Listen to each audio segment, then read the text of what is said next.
ఇటు వచ్చేసి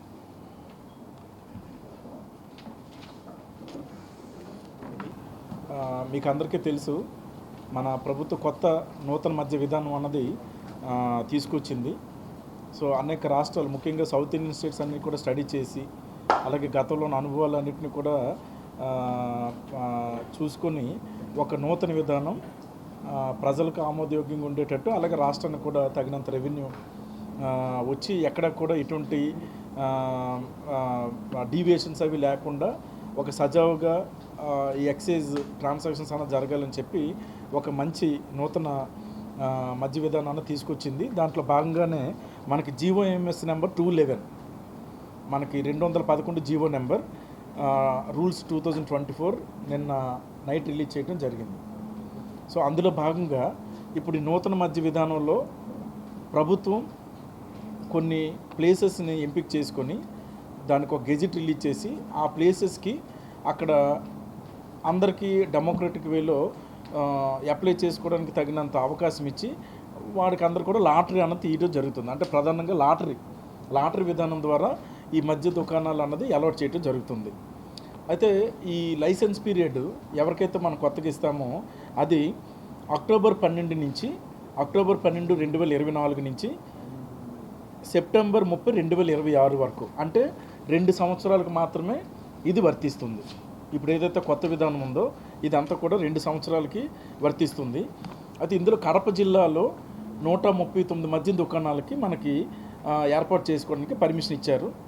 139 దుకాణాలు. అందులో భాగంగానే మనము ఈరోజు గెజిట్ నోటిఫికేషన్ కూడా రిలీజ్ చేయడం జరిగింది 139 దుకాణాలకి. ఆ దుకాణాలు ఎక్కడ ఏంటన్నది ఆ లిస్ట్ అంతా కూడా ఇవ్వటం జరుగుతుంది. తర్వాత దరఖాస్తులు చేసుకునే విధానం ఏంటంటే ఆన్లైన్ అండ్ ఆఫ్లైన్. ఆన్లైన్లో కూడా ఎక్సైజ్ డిపార్ట్మెంట్ వాళ్ళు ఒక ప్రత్యేకమైన పోర్టల్ ఉంటుంది, దాని ద్వారా కూడా ఆన్లైన్ చేసుకోవచ్చు. అలాగే ఆఫ్లైన్ అంటే ఫిజికల్గా కూడా, భౌతికంగా కూడా మనకు అప్లికేషన్స్ ఇవ్వచ్చు.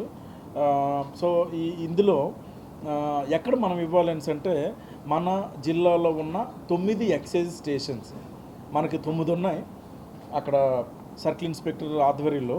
సో ఆ ఆధ్వర్యంలో రన్ చేస్తున్న ఎక్సైజ్ స్టేషన్స్లో మనం ఎవరైనా సరే ఆసక్తి కలిగిన వాళ్ళు ఇక్కడ అప్లికేషన్ దరఖాస్తు చేసుకోవచ్చు. సో అటు ఆఫ్లైన్లోనే చేసుకోవచ్చు, ఇటు ఆన్లైన్లో కూడా మనం చేసుకోవచ్చు. అది ఇంకా కండిషన్ ఏంటంటే ఒక వ్యక్తి మద్య దుకాణానికి ఎన్ని దరఖాస్తులైనా చేయవచ్చు. సో అదేవిధంగా ఒక వ్యక్తి ఎన్ని మద్య దుకాణాలకైనా దరఖాస్తు చేసుకోవచ్చు. అంటే ఒక దుకాణం ఉంది, ఆ దుకాణానికి ఒక వ్యక్తి ఎన్నైనా చేయొచ్చు. సో ఎన్నైతే చేస్తున్నారో అన్ని ఇంటూ ఏదైతే మనకి ఆ బేసిక్ ఫీజు ఉందో 2 లక్షలు అన్నది మనం కట్టాల్సి ఉంటుందన్నమాట. ఈ 2 లక్షలు కూడా నాన్ రిఫండబుల్ డిపాజిట్. ఇది వెనక్కి ఇవ్వటం జరగదు. అతను వ్యక్తిగత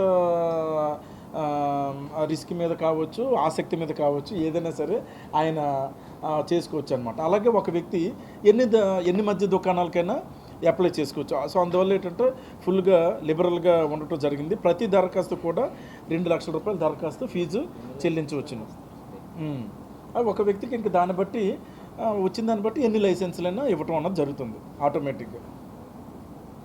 సో లైసెన్స్ ఫీజు అన్నది, అంటే ఇది లైసెన్స్ ఫీజు అన్నది మనకి సంవత్సరానికి కట్టవలసింది. దీన్ని రిటైల్ ఎక్సైజ్ ట్యాక్స్ అని పిలుస్తాము. సో దీనిని జనాభా ప్రాతిపదికగా మనం నిర్ణయించడం జరిగింది. ఇందులో 50 లక్షల నుంచి 85 లక్షల వరకు కూడా ఉంది annual rent retail excise tax. అది మీకు అంతా కూడా మీకు డీటెయిల్డ్గా ఇవ్వటం జరుగుతుంది. దాన్ని బట్టి మీరు ప్రజల్లో కూడా వెళ్ళవచ్చు. అంటే ఉదాహరణకి 10,000 కన్నా తక్కువ జనాభా ఉన్న ప్లేసుల్లో మనకి మద్య దుకాణం కానీ పెడితే రిటైల్ ఎక్సైజ్ ట్యాక్స్ 50 లక్షల రూపాయలు.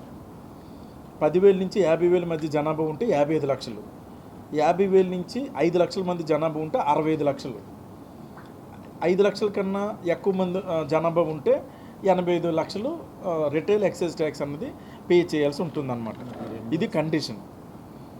ఇందులో మనకి ప్రతి సంవత్సరం కూడా, అంటే ఇది 2 సంవత్సరాల పాలసీ కాబట్టి ఒక 1 ఇయర్ అయిపోయిన తర్వాత దీంట్లో 10% పెంచడం జరుగుతుంది. ఏదైతే ఉందో దాంట్లో 10% పెంచడం జరుగుతుంది. సో మండలంలో నోటిఫై అయిపోయిన షాపులు మున్సిపల్ కార్పొరేషన్కి 5 కిలోమీటర్ల పెరిఫరీలో ఏర్పాటు చేయదలుచుకుంటే ఒక కార్పొరేషన్లో 5 కిలోమీటర్ల దూరంలోనో పరిధిలోనే షాపు కానీ ఏర్పాటు చేసుకోవాలనుకుంటే వాళ్ళకి మున్సిపల్ రెగ్యులేషన్స్ ప్రకారం లైసెన్స్ ఫీజు ఉంటుంది. ఆ లైసెన్స్ ఫీజు చెల్లించాల్సి ఉంటుంది. అలాగే పంచాయతీలు కావచ్చు, మున్సిపాలిటీకి కానీ 2 కిలోమీటర్ల పరిధిలో ఉంటే లైసెన్స్ ఫీజు ఆ మండలంలో, ఆ మున్సిపాలిటీలో కానీ ఆ పంచాయతీలో కానీ లైసెన్స్ ఫీజు ఏది ఎక్కువైతే అది పే చేయాల్సి ఉంటుంది. ఓకే. తర్వాత ఈ లైసెన్స్ ఫీజుని కట్టడానికి ఆరు విడతలుగా, అంటే 6 ఇక్కడ మన ప్రాంతాల కంతులు అంటారు, 6 కంతుల్లో మనం కట్టవచ్చు అనమాట. అంటే 6 ఇన్స్టాల్మెంట్స్, సంవత్సరానికి 6 ఇన్స్టాల్మెంట్స్లో కట్టవచ్చు. సో 2 సంవత్సరాలు కాబట్టి 12 ఇన్స్టాల్మెంట్స్లో ఏదైతే రిటైల్ ఎక్సైజ్ ట్యాక్స్ ఉందో అది కట్టే అవకాశం అన్నది ఉంటుందన్నమాట. తర్వాత మనకి షాప్ టైమింగ్స్ ఏంటంటే మార్నింగ్ 10 గంటల నుంచి రాత్రి 10 గంటల వరకు.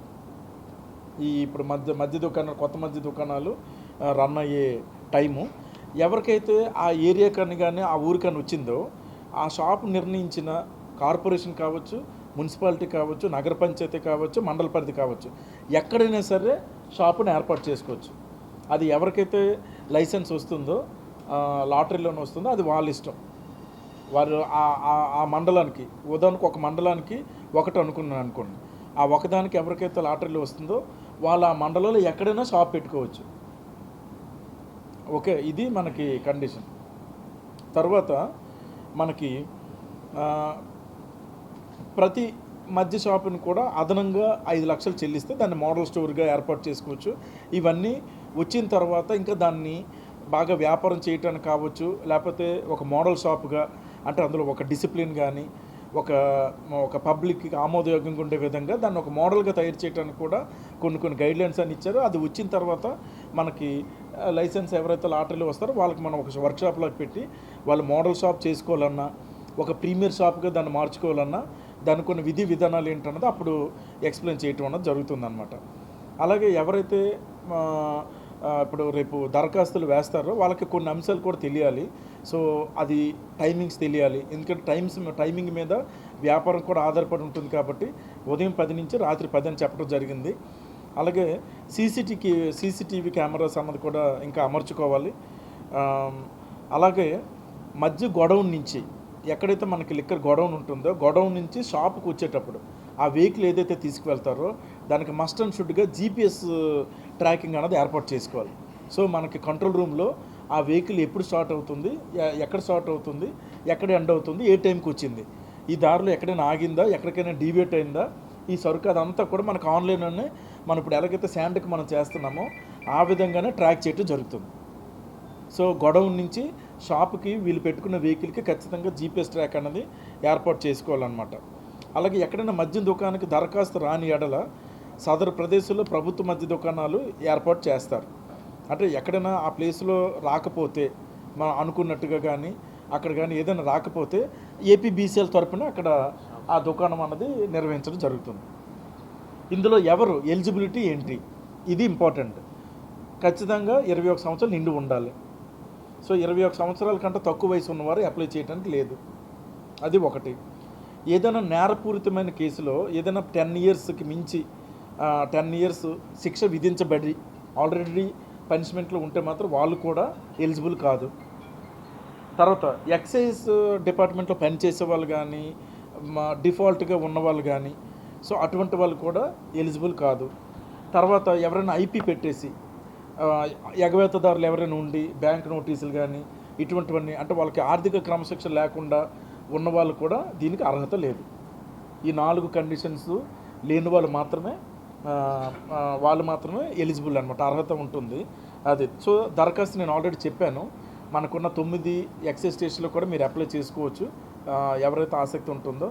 అది టైం కూడా మనకి 1వ తారీఖు నుంచి, అంటే ఈరోజు నుంచి ఆల్రెడీ నేను మార్నింగే గెజిట్ నోటిఫికేషన్ ఇచ్చేసాము, ఆల్రెడీ స్టార్ట్ అయింది. మరి ఈరోజు ఎంతమంది వచ్చారు ఏంటన్నది మన ఎక్సైజ్ డిపార్ట్మెంట్ వాళ్ళు చెప్తారు. బట్ మనకి లాస్ట్ డేట్ 9వ తారీఖు, ఆఖరి తేదీ 9వ తారీఖు, టైం సాయంత్రం 5 గంటలకి. అది లాస్ట్ డేటు. 11వ తారీఖున జిల్లా పరిషత్ మీటింగ్ హాల్లో లాటరీ వేయబడుతుంది అందరి సమక్షంలో. ఓకే. సో దరఖాస్తు చేసుకునే విధానం, ఒక అప్లికేషన్తో పాటు ఒక 2 పాస్పోర్ట్ సైజ్ ఫొటోస్ పెట్టుకోవాలి. ఏదైనా ఒక ఐడెంటిటీ అనమాట, అది ఓటర్ ఐడి కావచ్చు, driving licence, Aadhaar, passport, bank passbook ఏవైనా పెట్టి ఆ 2 లక్షల డిపాజిట్ కూడా నాన్ రిఫండబుల్ డిపాజిట్ కూడా కట్టి అది వాళ్ళు అప్లై చేసుకోవచ్చు. సో ఇవి ప్రధానంగా మనకి ఆ, నూతన మద్య విధానంలో వచ్చిన అంశాలు. ఈ 9 స్టేషన్స్ ఎక్కడెక్కడ ఉన్నాయంటే లొకేషన్స్ కడపలో మనకి స్టేషన్ ఉంది. అలాగే సిద్ధౌటు, ఎర్రగుంట్ల, జమ్మలమడుగు, ప్రొద్దుటూరు, పులివెందుల, ముద్దనూరు, మైదుకూరు, బద్వేలు. ఇవి మన జిల్లాలో ఉన్న 9 ఎక్సైజ్ స్టేషన్స్. ఈ 9 స్టేషన్స్లోనూ కావాల్సిన అన్ని ఏర్పాట్లు కూడా చేయడం జరుగుతుంది. ఒక డిజిటల్ అసిస్టెంట్ని పెట్టాము. అప్లికేషన్ ఆన్లైన్ ప్రాసెసింగ్ కానీ టోటల్ ఇదంతా కూడా డిజిటల్ ప్రాసెసింగ్కి, అలాగే ట్రాన్సాక్షన్స్కి సంబంధించి వెరిఫై చేయడానికి, డిపాజిట్ వెరిఫికేషన్ వీటి కోసం ఒక బ్యాంక్ స్టాఫ్ని పెట్టడం జరిగింది స్క్రూటినీ కోసం. ఎక్కడైనా లా అండ్ ఆర్డర్ ఇష్యూస్ రాకుండా ఎస్పీ గారితో కూడా కోఆర్డినేట్ చేసుకొని తగినంత పోలీస్ సిబ్బందిని కూడా ఇవ్వటం జరుగుతుంది, ఎక్కడ లా అండ్ ఆర్డర్ ప్రాబ్లం లేకుండా. అందుకే లా అండ్ ఆర్డర్ ప్రాబ్లం రాకుండా ఏంటంటే ఎక్కువ మంది ఆన్లైన్ విధానాన్ని ఉపయోగించుకుంటే వాళ్ళు ఫిజికల్గా స్టేషన్కి రావాల్సిన అవసరం ఉండదు. సో సజావుగా ఆన్లైన్లోనే అంతా జరిగిపోతుంది కాబట్టి మీరు ఆన్లైన్ కూడా సో పేమెంట్ కూడా ఆన్లైన్లోనే చేయొచ్చు, ఇబ్బంది ఏం లేదు. సో ఇవి అంటే ప్రధానంగా నూతన ఎక్సైజ్ విధానంలోని అంశాలు. సో మీ ద్వారా ప్రజలందరికీ ఈ విధానం గురించి తెలియాలి. ముఖ్యంగా ఎవరైతే దరఖాస్తు చేయదలుచుకున్నారో, ఈ మద్యం షాపు లైసెన్స్ తీసుకోవాలనుకుంటున్నారో వాళ్ళందరూ కూడా ఈ అవకాశాన్ని వినియోగించుకొని ఈ రోజు నుంచి 9వ తారీఖు వరకు, 9వ తారీఖు సాయంత్రం 5 లోపు మీరు దరఖాస్తు తగిన పద్ధతిలో తగిన ఫార్మేట్లో అన్నీ కూడా మీరు చేస్తే దీనికి 11వ తారీఖున మనం జిల్లా పరిషత్తులో లాటరీ వేసి వాళ్ళకందరికీ కూడా ఆ షాప్కి సంబంధించిన లైసెన్స్ అన్నది ఇవ్వడం జరుగుతుంది. ఇది